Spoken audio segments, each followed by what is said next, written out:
Amidst the jubilant atmosphere of the wedding reception, the mother-in-law took the stage to deliver her anticipated speech. However, what she uttered left the room in stunned silence.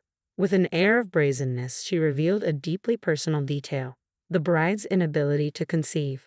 In truth, my son knew well of her infertility, but he insisted on this union regardless. She may lack in one aspect, but she excels in her career. So begrudgingly, I consented to their marriage. The shock of her words reverberated through the hall, leaving me speechless in their wake. How could she so callously reduce a woman to her reproductive abilities, and then flaunt it before our gathered guests? Oblivious to the distress she had caused, the mother-in-law surveyed the room with a smug expression, unaware of the discomfort her words had wrought. In the hushed aftermath, my name, Catherine, seemed to echo with a weighty significance.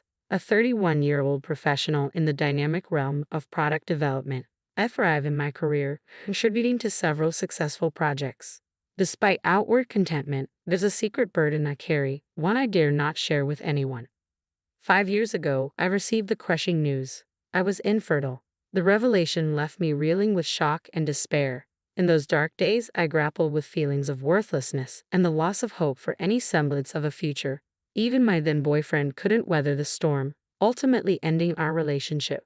Overwhelmed by sorrow and frustration, I threw myself into my work, seeking solace in its demands to drown out the relentless echo of despair. Looking back, I realized I was merely evading reality, clinging to the refuge of productivity to shield myself from the painful truth. Yet amidst the turmoil, a glimmer of hope emerged.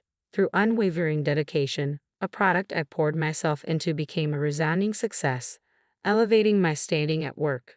Convinced that marriage was now beyond my grasp due to my infertility, I resigned myself to the solitary path of societal contribution through labor.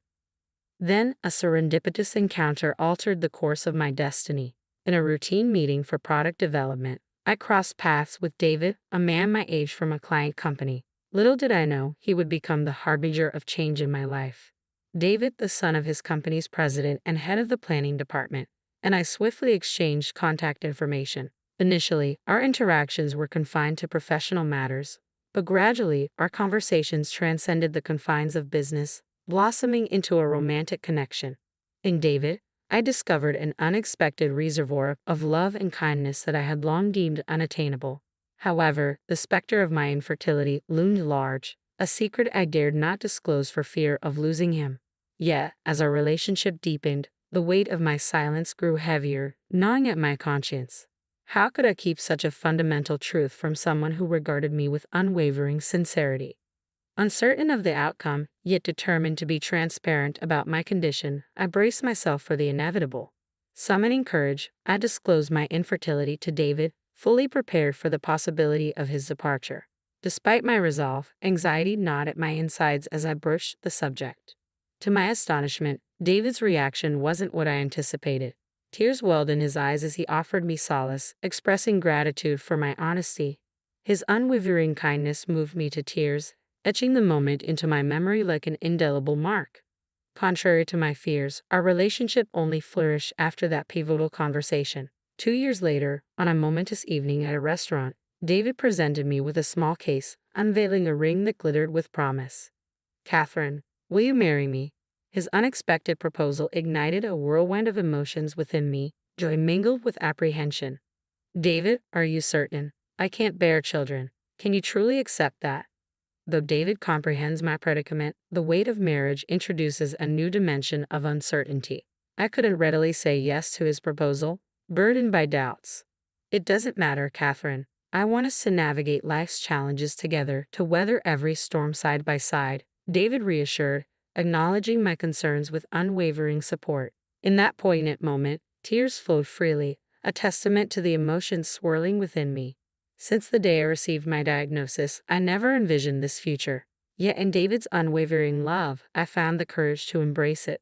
With certainty in my heart, I'd accepted his proposal, ready to face whatever lay ahead, as long as we faced it together.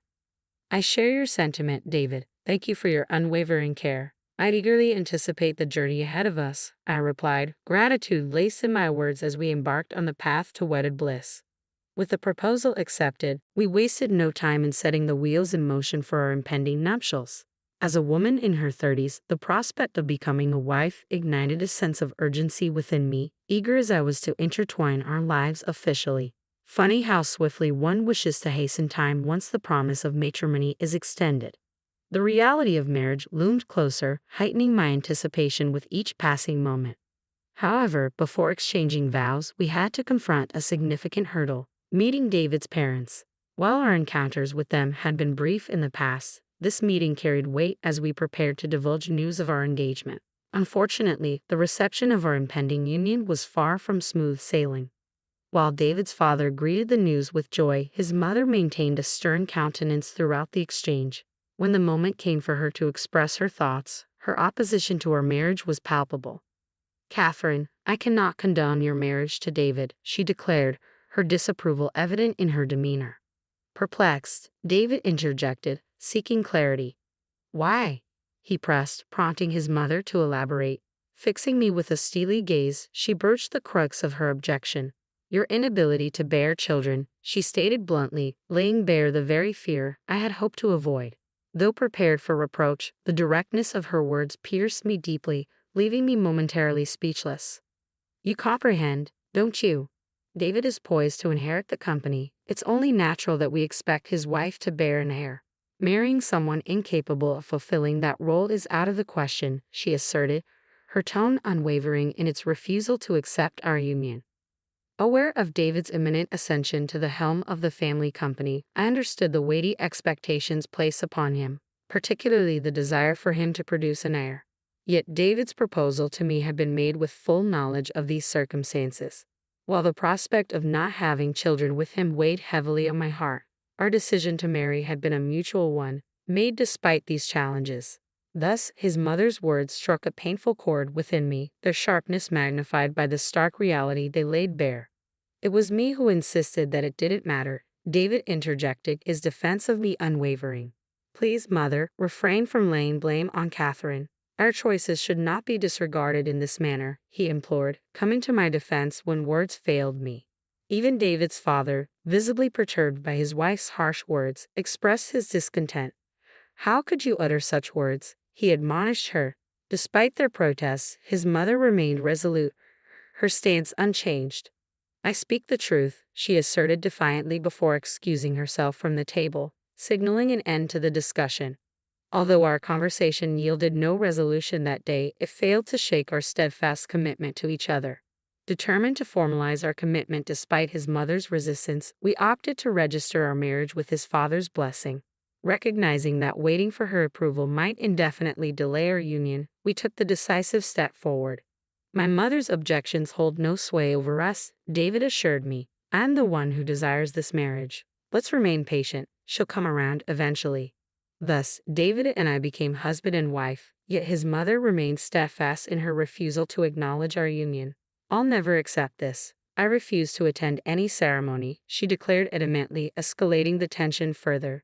In light of her unwavering stance, we postponed the wedding ceremony, clinging to the hope of winning her acceptance before celebrating our love publicly. Day after day, his father endeavored to sway her opinion, while David and I persisted in our appeals, pouring our hearts into each plea. Despite our efforts, her resolve remained unyielding. In a bid to soften her stance, my parents also visited his family numerous times, joining the chorus of voices imploring her to reconsider. Even some of David's relatives weighed in, urging her to embrace our union. Finally, after an onslaught of earnest appeals from all quarters, she relented. At long last, we could proceed with the wedding ceremony, our hearts brimming with gratitude for the collective efforts that led to this moment of acceptance.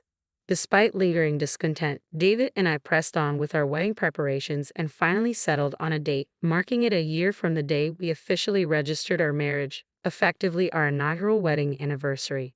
As the long-awaited day approached, a palpable sense of relief washed over us, culminating in the arrival of our wedding day itself.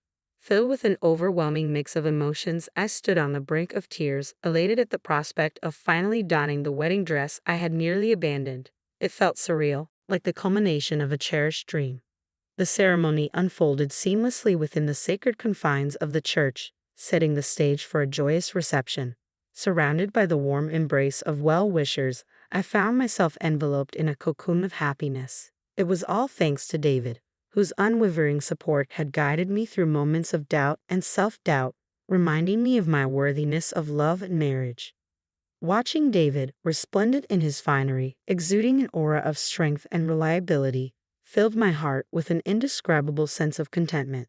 Yet, as the festivities progressed and we prepared for a brief interlude, I caught sight of his mother ascending the stage, evidently seeking permission to address the gathering. And thus she embarked on her own discourse. "Thank you all for joining us in celebrating my son's wedding today," began the mother-in-law, her words slicing through the air like a chilling wind. "The truth is, the bride is unable to conceive, and I've harbored reservations about their union from the start." Her words struck me like a thunderbolt, freezing me in place as I contemplated the audacity of her disclosure on this joyous occasion. The once lively atmosphere in the venue dissolved into a stifling silence. "However," she continued, undeterred, "my son was adamant, and so I reluctantly acquiesced to their marriage." In the midst of the hushed hall, her voice resonated with a chilling finality. Despite David's attempts to intervene, his mother clung to the microphone, forging ahead with her tirade. "You see, I may never have the joy of holding the grandchild in my arms. Can you fathom such a sorrowful predicament? Truly, I fail to comprehend his choice in a partner like this." Stunned by her relentless onslaught of cruelty, I struggled to find my voice as David grappled with his own emotions beside me. Then, with a callous laugh, she delivered the final blow. "Yes, as you can plainly see, my daughter-in-law is barren, but she's successful in her career, so I reluctantly consented to their union. Ha ha ha." Her laughter reverberated through the hall, a bitter echo of her disdain. As her gaze bore into me, she delivered one last venomous barb. "You ought to be grateful. This day owes its existence to me." With a smug satisfaction evident on her face, the mother-in-law resumed her seat, her disgraceful speech concluded. Had there ever been a more offensive display? Stunned into silence, I scarcely registered the murmurs swirling around me. Urged by David and the venue staff, I was guided out of the hall, my mind a whirlwind of confusion and indignation. Once inside the dressing room, the floodgates of suppressed emotions burst open. Anger, sorrow, a profound sense of disappointment at the desecration of our long-awaited ceremony. Each emotion crashed over me in relentless waves, threatening to engulf me entirely. I never want to lay eyes on that woman again. I refuse to share a space with someone so callous, I declared, my voice trembling with raw emotion as I shed the wedding attire, opting instead for the comfort of my own clothes. "This is enough. I'm going home," I announced to David, my resolve unyielding as I stormed out of the dressing room, my footsteps echoing with determination. "Catherine, please, just wait." David's pleas fell on deaf ears as I hastily hailed a waiting taxi at the venue's entrance. "Take me home," I instructed the driver, my voice laced with a fervent urgency. Humiliated and incensed by my mother-in-law's public humiliation, all I desired was to escape from the scene of the ordeal as swiftly as possible. Our new home, just a brief 5-minute drive from the wedding venue, provided a sanctuary amidst the storm of emotions that engulfed me. Stepping across the threshold, the floodgates I had desperately held shut burst open, tears streaming down my cheeks unchecked. Never had I imagined I would endure such cruelty on what should have been the happiest day of my life. The joy of yesterday had swiftly transformed into the bitterest despair, leaving me reeling in disbelief. It wasn't a choice to bear my infertility, let alone to have it laid bare before a crowd of onlookers, especially on such a sacred occasion. As I struggled to compose myself, David entered. "Catherine, I'm truly sorry. Please forgive me. I never anticipated my mother's hurtful words.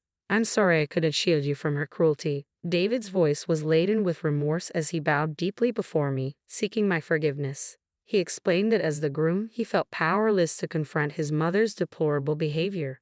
Aware of David's inherent decency, I harbored no ill will toward him. It was his mother who bore the blame for this affront, not him. "Please, Catherine, let's return to the wedding. I've asked my father to keep my mother away from the venue. They're occupied with the guests during the dress change, and we still have time to salvage the reception." "I refuse to let this day end in ruin," David implored, his earnest plea reaching me through the haze of my turmoil. I nodded in acquiescence, choosing to place my trust in David's assurances. I couldn't bear to inflict further pain upon him, my staunch supporter and understanding companion. Moreover, the thought of tarnishing the reception we had meticulously planned together weighed heavily on my conscience. Offering David my apology for hastily retreating, we embarked on the journey back to the venue. In the taxi, our hands intertwined, a silent vow passing between us to weather this storm and see our wedding reception through to its rightful conclusion. Upon our return to the family waiting room, we found my mother-in-law surrounded by relatives, her exhaustion palpable as she bore the weight of their collective reproach. Catching sight of my presence, she approached me with an air of contrition. "Oh, Catherine, I'm terribly sorry. Can we simply pretend that dreadful incident never occurred?" Her voice took on a pleading tone, her head bowed slightly in a gesture of supplication. It was a stark departure from the smug countenance she had worn at the reception. "Why? How can you even suggest such a thing after the humiliation you inflicted in front of everyone? How can you expect us to simply forget?" My anger flared anew at her audacity, her attempt at reconciliation ringing hollow in my ears. The notion of forgiveness felt like an insult after the disgrace she had wrought.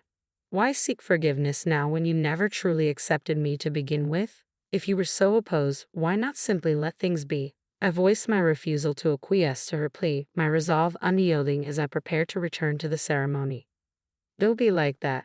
I'm apologizing, so why won't you forgive me?" My mother-in-law's words hung in the air, laced with frustration and confusion. "I had no idea that one of your relatives was a key client of our company. It turns out, my maternal uncle oversees a significant client of my father-in-law's company. While I was away, he gave mother-in-law quite the dressing down. He even hinted at severing the business transaction. Thanks to my father-in-law's desperate apologies, the situation was barely kept under control."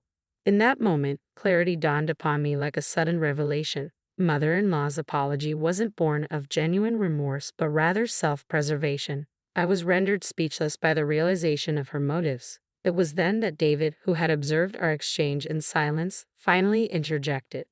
"Mom, is that your idea of an apology? Aren't you disrespecting Catherine too much? And you're apologizing to her simply because you were reprimanded by a client?" David's voice, usually calm and composed, rang out with an uncharacteristic edge of frustration. My mother-in-law, taken aback by his sudden outburst, stared blankly in response. "Do you comprehend the magnitude of the pain you've caused Catherine, Mom?" David's voice rang out, filled with a raw intensity that echoed through the room. "You exposed her most sensitive issue in front of everyone at our wedding. As a human being, that's the lowest of lows, regardless of the circumstances. It's inexcusable. You casually brought up someone's health struggles like it was nothing." David's words surged forth, an unrelenting torrent of pent-up emotions directed squarely at his mother. He spared no detail, laying bare the hurt she had inflicted upon me, time and time again, wielding my infertility as a weapon. Today's egregious display at the reception had been the final straw. David's gaze bore into his mother with a mixture of disgust and disappointment. "I'm through with you. Consider yourself disowned if you can't accept Catherine as my wife. That's your issue to grapple with. Your words hold no sway over us. Our family's affairs are no concern of outsiders." With unwavering resolve, David severed ties with his mother in a single, decisive proclamation. There was no ambiguity in his declaration. He wanted no part in her life from this moment forward. As far as he was concerned, she was no longer his mother. "David, please, don't say such things. I want to celebrate with you. Let's not dwell on anger, all right? I won't utter another word. Let's try to salvage the mood and enjoy the rest of the wedding together, shall we?" His mother's complexion paled at David's words. Her attempts to gauge his reaction met with futility. Despite her frantic efforts to placate him, it was evident that nothing she could say would sway David's resolve. "Today isn't just about me, it's about Catherine too. We're a team. We're inseparable. Disrespecting Catherine is akin to disrespecting me. I understand that you have no desire to celebrate our union, so I suggest you leave now." David's tone was unwavering, his words cutting through the air with an icy precision. Her apologies rang hollow, mere attempts at self-preservation devoid of any genuine remorse towards me. David, with a merciless resolve, ordered her to depart, asserting that I was his sole family. "I can't believe this, David," his mother murmured in disbelief, her expression a mixture of shock and bewilderment. Clearly caught off guard by her son's unequivocal rejection, she found herself standing alone, alienated by David, meet David's father, and the rest of the relatives. With no allies left and facing the harsh reality of her situation, she reluctantly conceded defeat, her only recourse being to retreat from the scene. Once she had departed, I swiftly changed into a fresh dress, taking David's hand as we made our way back to the venue, united in our resolve. Though they remained unaware of the turmoil that had transpired, the guests greeted our return with a warm round of applause. It was evident that they had sensed the gravity of the situation and graciously awaited our return.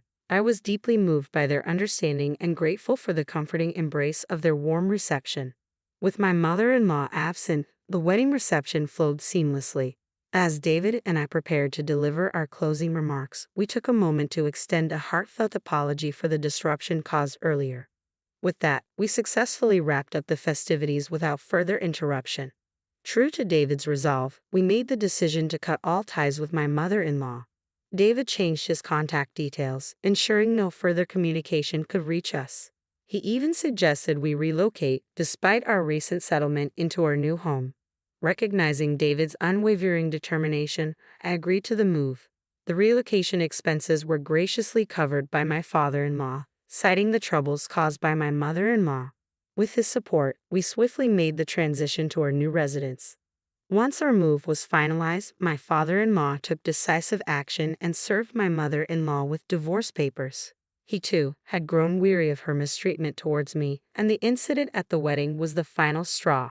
Although a sincere apology managed to salvage our relationship with our uncle, who also happened to be a business associate, he had reached his limit with my mother-in-law's behavior. Consequently, she was expelled from the family home, left to forge a solitary path forward.